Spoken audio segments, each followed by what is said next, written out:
인공 다이아몬드 제조 실패로 노벨상. 2. 다이아몬드 캐기. 다이아몬드의 명성이 높으면 높을수록 다이아몬드를 캐는 광산은 비밀에 쌓이기 마련이다. 다이아몬드는 이 세상에서 운반과 교환이 가장 편한 통화이며 이 보석을 훔쳐내기 위해 온갖 방법이 동원되기 때문이다. 수많은 소설과 영화가 다이아몬드를 둘러싸고 벌어지는 이유이다. 리더스 다이제스트의 로버트 키나는 다이아몬드 채굴 과정을 취재할 수 있었던 극히 희귀한 언론인 중에 한 명이다. 그가 방문한 캐나다의 디아빅 다이아몬드 광산은 현재 지상 최대 다이아몬드 광산으로 불린다. 디아빅 다이아몬드 광산은 1985년에 발견되었고 13억 달러를 들여 단 3년 만에 완성되었다. 놀라운 것은 채산성이 매우 좋아 매년 10억 달러 이상의 다이아몬드를 캐고 있다. 그가 다이아몬드 광산을 방문하면서 겪은 일을 소개한다. 나는 다이아몬드 광산에 초대장을 얻어내는데 몇 달이 걸렸다. 초대장을 받은 후 50명의 직원들이 폐쇄회로 텔레비전 카메라를 이용해 내 행동을 비밀리에 추적한다는데 동의하는 수색 감시동의서에 서명해야 했다. 몸수색에 관한 항목은 이렇게 되어 있다. 두피, 꼬리, 입, 겨드랑이, 발바닥은 육안으로 검사하고 옷은 완전히 벗어서 검사한다. 다이아몬드 광산에서와 같이 철저하게 방문자들을 감시하는 것은 아무리 철저하게 방비해도 매년 생산량의 약 1%가 도난당하는 것으로 추정되고 있기 때문이다. 다이아몬드 도난이 얼마나 극심한지는 숙련된 비둘기까지 동원되었다는 것을 알 수 있다. 남서아프리카의 다이아몬드 광산에서 한 보안 요원이 특정 광부를 계속 찾아오는 것을 눈여겨본 후 비둘기를 추적했다. 그는 비둘기가 내려앉는 집의 다락방에서 63개의 보석이 든 주머니를 찾아냈다. 디아빅 다이아몬드 광산에서 사용되는 코마추 트럭은 가격이 30억 원이나 되는데 이 트럭의 타이어는 높이가 3m나 된다. 2층 집 크기의 초대형 트럭은 다이아몬드가 함유된 광석 200톤을 실어 나를 수 있다. 그러나 디아빅 광산의 다이아몬드 채취는 다른 광산보다 매우 수월하다. 그것은 노천 광산이기 때문이다. 이곳에서는 화강암을 폭파시켜 다이아몬드가 포함된 킴벌라이트를 수거하고 이 광석을 부수기만 하면 된다. 직경 1m나 되는 돌덩이가 포함된 광석은 분쇄기, 칸막이, 채 원심 분리기, 컨베이어 벨트 등으로 이루어진 2km 길이의 장치를 45분에 통과하면서 직경 2.5cm 이하의 돌 조각으로 부서진다. 이 돌 조각에서 다이아몬드를 찾는데 일반적으로 광석 1톤에서 5캐럿 이하의 다이아몬드가 나온다. 톤당 1g 이하의 다이아몬드가 들어있다. 다시 말해 다이아몬드의 한계를 찾아내기 위해서는 그만한 크기의 킴벌라이트 조각을 99만 9,999개를 버린다. 그럼에도 불구하고 디아빅 광산은 현재 톤당 가치로 볼 때 세계에서 가장 다이아몬드가 많이 나는 광산으로 알려져 있다. 고온과 압력으로 만들어지는 다이아몬드. 다이아몬드는 10억에서 33억 년 전에 지하 160km 아래에서 멘틀 곳곳에 작은 주머니처럼 흩어져 있던 액체 형태의 탄소가 높은 압력을 받아 다이아몬드로 변한다고 알려졌다. 일단 지하 깊은 곳에서 다이아몬드가 만들어진 후 화산 활동으로 마그마가 상승할 때 함께 지표면으로 올라와 지상에서 발견된다는 것이다. 그런데 최고급 다이아몬드는 지하 360에서 720km 부근에서 만들어진다는 연구 결과가 발표되었다. 미국 보석학연구소는 최고급 다이아몬드 53개에 포함된 물질을 분석한 결과 15개의 석유석 등 실리콘 계열 광물이 들어있는 것을 확인했다. 석유석은 지하 300에서 400km에서 만들어지는데 지하 750km 아래로 내려가면 석유석의 성질이 분해된다. 따라서 석유석이 포함된 다이아몬드는 지하 350에서 720km에서 형성된 것으로 볼 수 있다. 한마디로 최상급 다이아몬드는 가장 열악한 환경에서 만들어진다는 뜻이다. 더구나 학자들을 놀라게 하는 것은 다이아몬드는 현존하는 물질 중 가장 값이 싼 탄소의 순수한 결정체라는 점이다. 석탄이나 우리가 사용하는 연필의 흑연 등이 모두 탄소이다. 탄소의 또 다른 형태로는 이미 설명한 버크민스터 플러렌이 있다. 영국의 화학자 테넌트는 이리듐과 오스뮴이라는 새로운 원소를 발견한 것으로 유명한데 1797년에 자신의 다이아몬드를 태워서 생긴 기체를 조사해본 결과 값비싼 다이아몬드가 탄소에 불과하다는 사실을 발견했다. 연구를 위해 값비싼 다이아몬드를 태운 과학자들의 정열은 놀랍기만 하다. 여하튼 다이아몬드에 산소가 없이 고온을 가하면 다이아몬드는 순수한 탄소 물질의 일반적인 형태인 흑연으로 변한다. 연필심에 사용되는 흑연은 다이아몬드와는 다른 구조를 가지고 있다. 일기화파에서 안정적인 결정 구조를 갖는 흑연은 6개의 탄소 원자가 육각형으로 배열돼 있다. 이 육각형을 벤젠골이라 하고 이 고리들을 규칙적으로 깔아 층을 쌓았기 때문에 층층이 잘 분리된다. 탄소와 탄소 원자 사이의 거리는 1.4옴 스트롱이지만 면 사이의 거리는 3.35옴 스트롱으로 상당히 떨어져 있다. 면 내의 원자 결합이 강하고 면과 면과의 결합은 약해 쉽게 미끄러져 떨어진다. 흑연이 미끈미끈한 촉감을 가지는 것은 바로 이 때문이며 이러한 성질로 인해 흑연은 윤활유로도 쓰이는 것이다. 연필심도 이러한 성질을 이용한 것이다. 탄소와 다이아몬드와의 차이를 발견한 학자들은 인공 다이아몬드를 만드는 것이 어려운 것은 아니라는 생각을 갖게 되었다. 고대인들의 금을 만들려던 연금술이 다이아몬드를 만들려는 연금술로 바뀐 것이다. 다이아몬드의 경우에는 모든 탄소 원소 하나를 4개의 다른 탄소 원소들이 둘러싸고 있다. 즉 각 원자들은 정사면체의 꼭지점에 위치하는 다른 탄소 원자들과 결합되어 있다.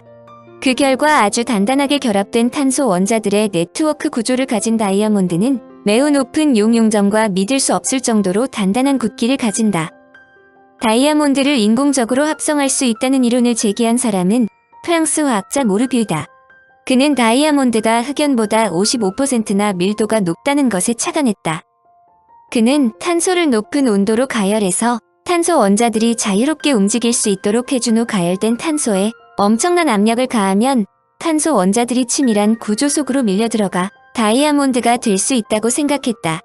그러나 당시로서는 고온고압을 얻는 것은 쉬운 일이 아니었다. 그런데 다이아몬드를 처음 만든 사람은 유럽에서 아직도 불사의 사나이로 알려진 수수께끼의 사나이 생제르맹 백작이다. 그는 화학자이며 연금술사로도 알려져 있고 프랑스 사교계를 화려하게 수놓은 사람인데 루이 15세가 그로부터 작은 다이아몬드를 융합시켜 큰 다이아몬드를 만드는 비법을 배워 다이아몬드 값을 다양하게 올렸다는 것이다. 카사노바가 그의 회상록에서 다음과 같이 적었다. 도합 12캐럿쯤 되는 몇 개의 작은 다이아몬드를 녹여 큰 24캐럿의 다이아몬드 1개를 만들었다고 루이 15세가 말했다. 나는 이 이야기를 두 봉공적으로부터 들었다. 생제르맹이 다이아몬드를 만드는 능력을 가졌다는 것은 당대의 많은 사람들이 증언하므로 굳이 부정만 할 것은 아니라고 앤드류 토머스는 적었다. 그러나 공식적으로 최초로 다이아몬드의 합성에 성공했다고 말한 사람은 영국의 화학자 아네이다. 그는 1880년에 뼈 기름과 파라핀의 혼합물에 금속 리듐을 첨가하여 철제 기밀 용기에 봉입하고 가열했더니 미량의 딱딱하고 투명한 다이아몬드 조각이 용기의 벽에 붙어 있었다고 발표했다. 그는 생성된 물질의 비중과 탄소의 함량이 다이아몬드와 같음을 근거로 다이아몬드로 단정하였지만 많은 학자들이 농담으로 받아들였다. 그러나 1896년에 프랑스의 화학자 무아상이 다이아몬드를 합성했다고 발표할 때는 모두 그의 말을 신용했다. 그는 플루오르를 처음으로 원소 상태에서 추출하는 데 성공하여 1902년에 노벨 화학상을 받게 되는 저명한 과학자이기 때문이다.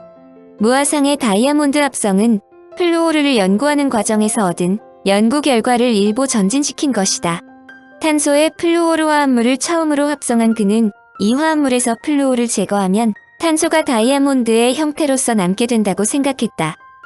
그러나 그의 시도가 모두 실패로 돌아가자 다이아몬드가 천연으로 산출될 때의 환경을 그대로 모방하면 다이아몬드를 그대로 만들 수 있다고 생각을 바꾸었다.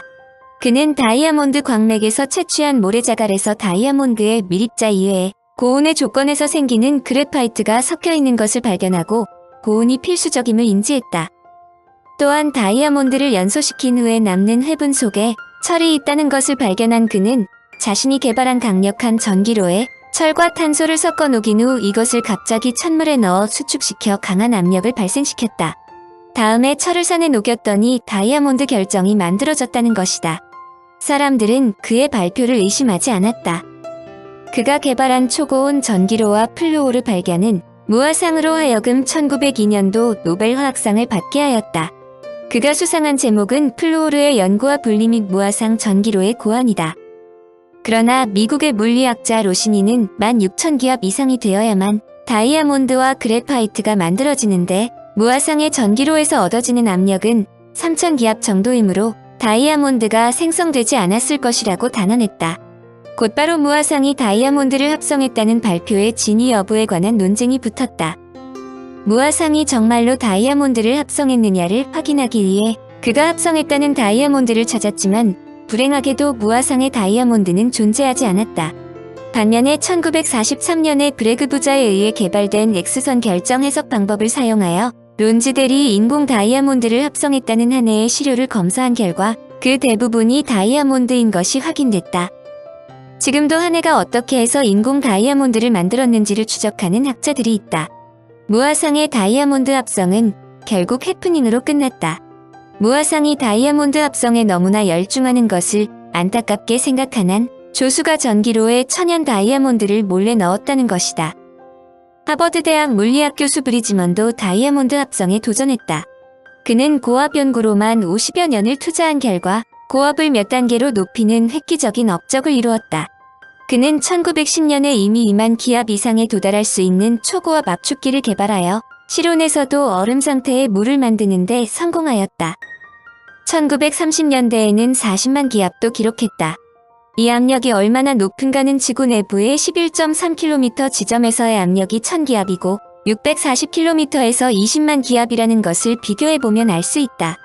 그러나 그 역시 다이아몬드 생성에는 실패하여 단 한 알의 다이아몬드 결정도 만들어내지 못했다.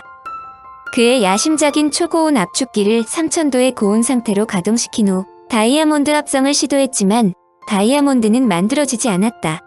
그러나 과학자들의 집념은 끈질겨 결국 제너럴 일렉트릭사가 본격적인 물량과 인력을 투입하여 다이아몬드 제조에 뛰어들었다.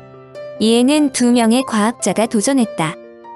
1954년 12월 8일 허브 스트롱이 고압 장치에 검은색 탄소 가루를 넣고 5만 기압의 압력과 1250도의 고온에서 16시간 동안 처리한 결과 2개의 조그마한 다이아몬드를 만들었다고 발표했다. 그가 성공했다고 말한 일주일 뒤인 12월 16일에는 트리이시 홀이 흑연탄소 시료를 10만 기압 1600도에서 38분간 처리하여 인공 다이아몬드를 만들었다고 발표했다. 그런데 두 사람의 발표로만 보면 스트롱 박사가 승자이다. 그런데 그가 만든 다이아몬드는 재현되지 않았다. 반면에 홀의 다이아몬드는 재현되었다. 따라서 최초의 다이아몬드는 1954년 12월 16일 발표된 트레이시 홀이 만들어낸 것으로 공식 인정되었다. 그 후 압력과 온도가 내려가 6만 기압, 온도는 1700에서 1800도의 비교적 쉬운 조건에서 인공 다이아몬드를 얻을 수 있었다.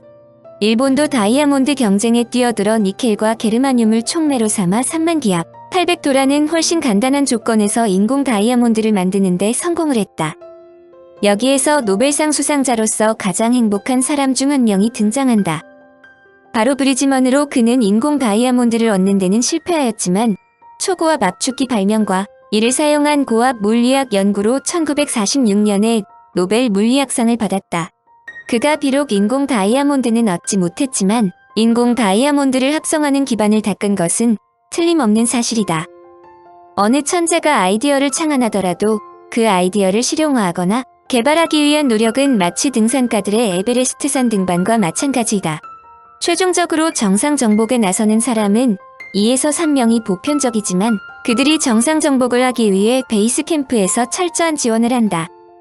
수많은 사람들이 마지막 정복을 나서는 등산가를 위해 모든 노력을 기울이는데 바로 그 노력을 한 사람들의 공헌도 무시할 수는 없는 일이다. 한편 제너럴 일렉트릭사의 연구팀은 계속해서 인공 다이아몬드의 효능을 높이는 연구를 했다. 그들은 탄소에 탄소 12와 탄소 13의 동위원소가 있다는 것을 착안했다. 다이아몬드를 비롯해 모든 탄소는 탄소 12가 99%이고 탄소 13이 1%이다. 탄소 13은 탄소 12보다 질량이 8% 정도 무겁고 화학적 성질은 같다. 학자들은 다이아몬드의 열을 통과시킬 때 탄소 13 때문에 전달 속도가 떨어진다는 것을 발견하고 동위원소를 분리하는 방법을 개발했다. 1988년 제너럴 일렉트릭사의 반올저팀은 드디어 탄소 12로 만든 인공 다이아몬드를 합성했다. 이 다이아몬드는 천연 다이아몬드보다 열을 50% 더 잘 전달하며 방사선에도 10배나 더 잘 견딘다. 슈퍼 다이아몬드가 탄생한 것이다. 물론 슈퍼 다이아몬드는 천연 다이아몬드보다도 가격이 비싸기 때문에 아직 광범위하게 사용되지는 못하고 있지만 고효율의 전자제품에서 많이 사용될 것으로 예측한다. 오늘날 사용되는 다이아몬드 중 약 80%는 합성된 인공 다이아몬드로 그 생산량은 매년 100톤이 넘는다. 그러나 인공 다이아몬드는 오로지 산업용으로만 사용되고 보석으로는 사용되지 않는다.